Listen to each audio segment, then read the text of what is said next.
po, may pagkain po tayo rito. Bibigyan na po natin kay Kuya. Nangingi po kasi siya ng pagkain. Bibili na lang po tayo. Hindi pa raw po sa kumakain eh.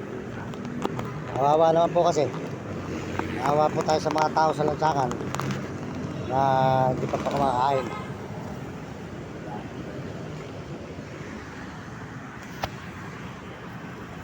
So po tayo mga kababayan, may puso. May puso tayo sa mga ating mga kapwa. Dito po tayo sa may Quezon na. Maliligo tayo sa Kayumat. Papunta po tayo ng farmer. Ayan.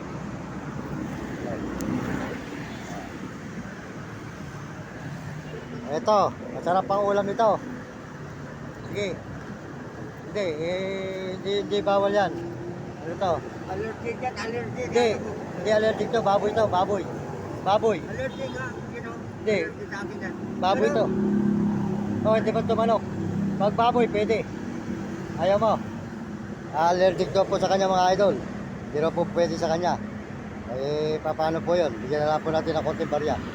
Kaya po tayo eh. At hindi po pwede, wala tayong magagawa. Doon sa mis, di ka saan ka ba? Di ka saan probinsya mo? Sa? Dito lang. Latest. Ayun, di ka latest daw po sa mga idol. Pasensya ka na, tayo wala pang pera, di pa tayo, no? Ito, pasensya mo na yan. Bigyan po natin kahit 10 piso, mga idol, wala tayo talaga pa eh. Ako si idol yan, no? Sige, tatawag ka na lang sa Panginoon Diyos. At di ka pababayaan ng Panginoon, ano ka na,